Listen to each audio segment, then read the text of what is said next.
I didn't matter.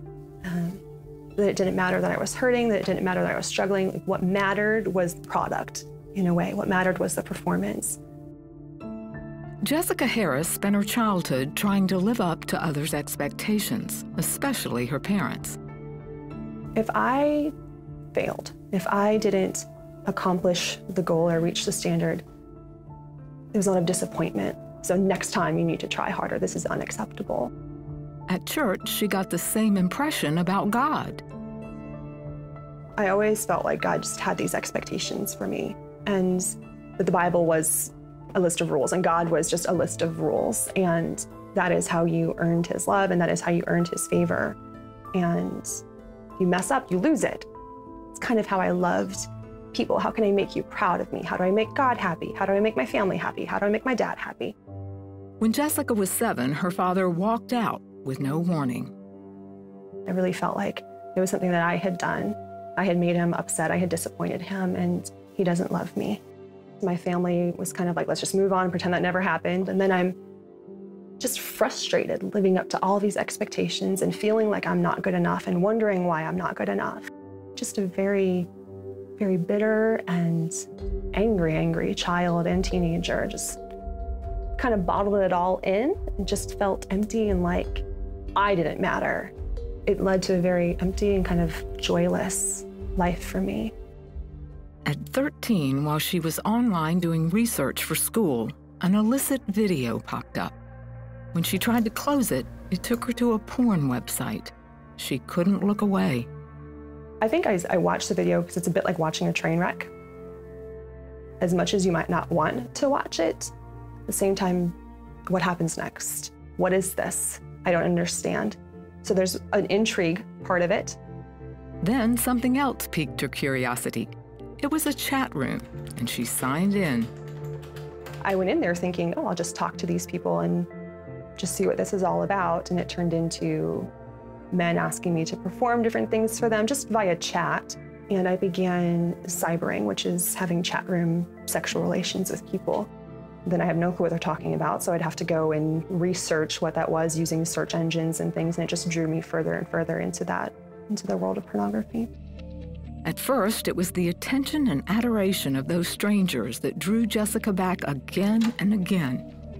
Here, she was always wanted. There is an escape, and I can go on there and pretend that none of my life is actually happening. I can go on there and pretend that my life is perfect, that I'm perfect, that I have it all together, and get acceptance and validation. Then it became more. And then eventually I was just so physically drawn to pornography.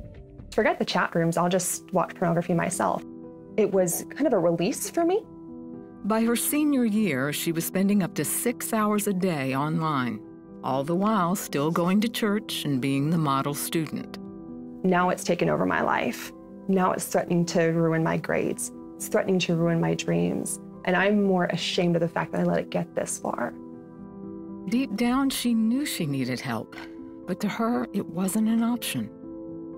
I'm so busy in school, in church, at home, making sure everyone knows that I'm perfect and making sure I meet all the rules. Who am I going to tell? Because whoever I tell, all of that perfection is going to come crashing down, and they're going to know I'm going to be the freak who watches porn. There's no one safe to tell. I have to do this myself. She tried to limit her time online, but couldn't. It only made her feel like more of a failure. I would begin to just beat myself up. I would take my head and bang it against the side of the bathtub because I thought, if I can make this hurt, I'll stop. But nothing worked. She became valedictorian, but at her graduation, she realized how meaningless her life had become. I had this revelation of my whole life is pornography. And that terrified me. And I thought, no, there has to be something else. After Jessica began college, she attended the funeral of a girl she knew from school.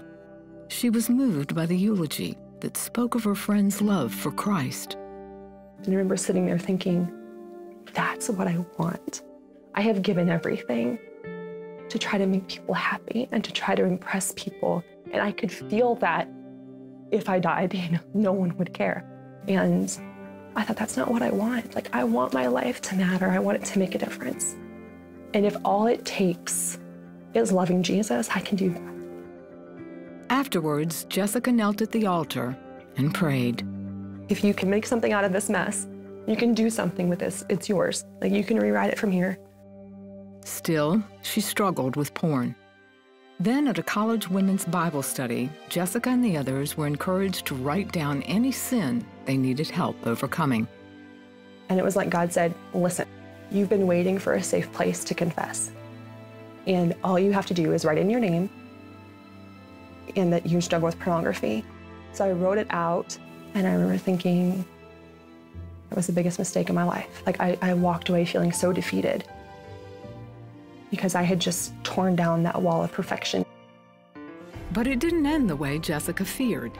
A woman from the Bible study reached out and supported her. Through prayer and several months of counseling, Jessica overcame her addiction. Today, she's an author and speaker, helping other women find their true worth in Christ. And with God, it was just like there was hope that my life had value and worth in and of itself, not based on what I could do or based on my brain or based on my body, but just because He had given it